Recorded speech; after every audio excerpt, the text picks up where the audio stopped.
Bonheur et plaisir de vous savoir nombreux sur ConTV. Dans ce 19h, examen du brevet d'études du premier cycle BEPC session de juin 2025. Ça y est, le jour est prêt pour le démarrage de la composition. Nous devons avoir de bons résultats, à laisser entendre Dr Médéci Rémi Aoupessi. On suit ses explications. Dans le jour, nous sommes pratiquement fin prêts pour affronter les épreuves du BEPC session de juin 2025. Comme point au niveau des préparatifs, on peut vous dire que nous avons pu bien préparer nos candidats puisque nous avons eu une année scolaire accomplie. Nous avons reçu déjà le matériel lourd et ces matériels sont déjà déposés dans tous les centres de composition du département. Nous avons également reçu le matériel sensible. Ces matériels sont déjà déposés en 2 lieux, sûrs et sécurisés. De façon globale, dans le département, nous avons 4 998 garçons et 4 231 filles. Ça fait 9 229 candidats que le zoo présente au BEPC de juin 2025. Il y a eu une augmentation de l'effectif puisque au BEPC 2024, nous avions présenté 8 277. Et au BEPC 2025, nous présentons 9 229 candidats. Il faut constater que cette augmentation d'effectifs est beaucoup plus observée au niveau des jeunes filles. Et là, il s'agit simplement de dire merci au gouvernement qui s'est battu pour maintenir les filles à l'école. Nous avons 18 centres de composition, dont un pour des candidats à besoins spécifiques. Et aux parents, moi je dirais que c'est un moment de bien accompagner leurs enfants qui sont nos candidats. Veiller à ce qu'ils puissent manger moins gras, moins épicé, moins salé et un repas un peu équilibré, pour ne pas dire totalement équilibré. Les accompagner à aller au lit un peu tôt et les aider à se réveiller déjà à 5h, 6h pour commencer leur révision. Nous sommes en période de pluie. Il faut veiller à ce que ces enfants-là dorment sous moustiquaires et mettre à leur disposition d'imperméables parce que la pluie ne va pas prévenir. Et puis, le premier jour, les accompagner, pas aller rester dans les salles de composition, mais les accompagner, tous ceux qui sont allés quand même pour composer. Aux candidats eux-mêmes, ils doivent savoir qu'ils préparent un examen qu'ils sont en train de préparer depuis le mois de septembre, presque 1 an. Il faudrait qu'ils se mettent dans des conditions optimales pour aller composer. Toutes les questions leur ont été déjà posées en classe. Je les invite donc à reprendre les devoirs surveillés. Nous en avons fait 4, plus l'examen blanc. De les reprendre, surtout dans les matières qui sont des matières difficiles pour eux. Ils reprennent ces épreuves-là et voir si ils ont assimilé, ils sont en mesure de s'en sortir. Et ce n'est que de cette manière-là qu'ils pourront, une fois dans la salle de composition, dire mais quelle épreuve on va me présenter, je ne pourrai pas tirer mon épingle du jeu. Je peux vous rassurer que nous aurons un taux de réussite record. Pour les surveillants de salle, ils sont allés pour surveiller des candidats qui vont composer dans des conditions particulières. Ce n'est plus devoir, c'est un examen. Il faut les accompagner. On ne leur demande pas de les martyriser. On ne leur demande pas le rigorisme. On demande la rigueur, mais la rigueur dans la souplesse. Et il faut rappeler que les épreuves écrites de cet examen seront officiellement lancées le mardi 10 juin 2025 sur toute l'étendue du territoire national. Relancer l'espoir des jeunes en milieu rural, c'est le pari du gouvernement béninois à travers une réforme en profondeur des lycées techniques agricoles. En visite dans les départements de la Donga et de l'Atakora, la ministre Véronique Otoye-Fodé-Mewanou confirme la volonté de l'État de moderniser ces établissements avec en ligne de mire l'autonomisation des jeunes et la professionnalisation de l'agriculture. Recrutement d'enseignants, nouvelles infrastructures, partenariats stratégiques, Jean-Théophile Oti nous fait ici le point de cette visite.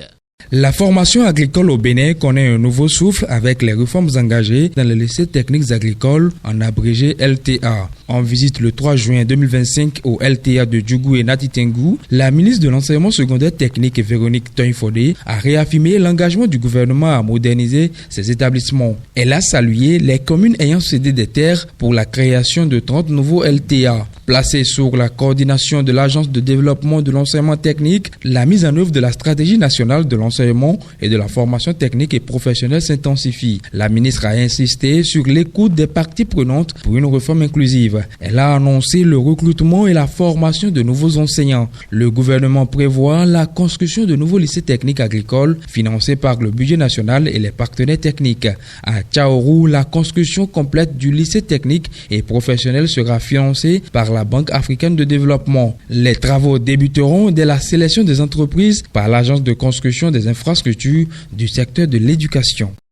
À 5 mois de l'élection présidentielle prévue pour octobre 2025, le climat politique en Côte d'Ivoire reste tendu. La commission électorale indépendante a publié ce mercredi la liste électorale définitive avec 9 millions d'inscrits. Les 4 figures majeures de l'opposition qui étaient provisoirement absentes de la liste sont définitivement radiées selon la commission électorale indépendante. 4 figures de l'opposition en Côte d'Ivoire sont exclues de la liste électorale définitive publiée ce mercredi. Elles ne pourront pas être candidates à l'élection présidentielle d'octobre prochain. Tidiane Thiam, le président du Parti démocratique de la Côte d'Ivoire, PDCI, principale formation d'opposition, a été radié de la liste électorale en avril après qu'une décision de justice a relevé qu'il n'était pas de nationalité ivoirienne au moment de son inscription sur la liste. L'ex-président Laurent Gbagbo, son ancien bras droit Charles Blé Goudé et l'ancien premier ministre Guillaume Soro en exil sont quant à eux radiés de la liste depuis plusieurs années en raison de leur condamnation judiciaire et n'ont pas été réintégrés. Aucun de ces 4 hommes ne pourra se présenter à l'élection présidentielle ni même voter. D'autres opposants et candidats déclarés sont toutefois qualifiés. On peut voir l'ex-première dame Simone Eivé Gbagbo, l'ancien ministre du Commerce Jean-Louis Bilon ou encore l'ex-premier ministre Pascal Affi-N'Guessan. Depuis des mois, les principaux partis d'opposition demandent une révision de la liste électorale et la réintégration des candidats exclus. Le président Alassane Ouattara, 83 ans, au pouvoir depuis 2011, est sur la liste mais n'a pas encore décidé de briguer un 4e mandat.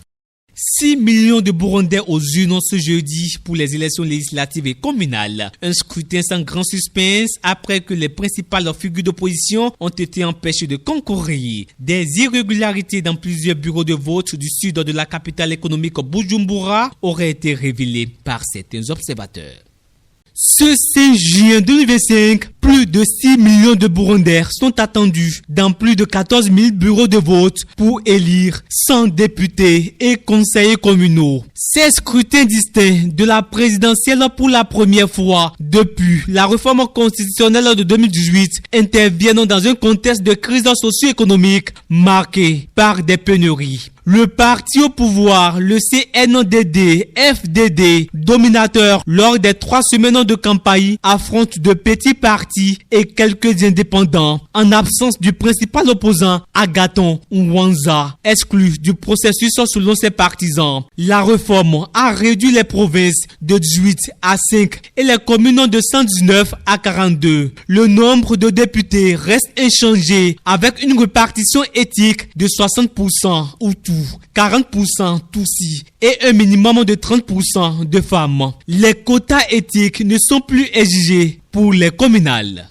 Parlons sport à présent. Le sélectionneur du Bénin, Gaël Notre a dévoilé la liste définitive pour affronter le Maroc en amical. Dans le même temps, en Ligue des Nations, le Portugal élimine l'Allemagne et se qualifie pour la finale. Gaius Agboakounou.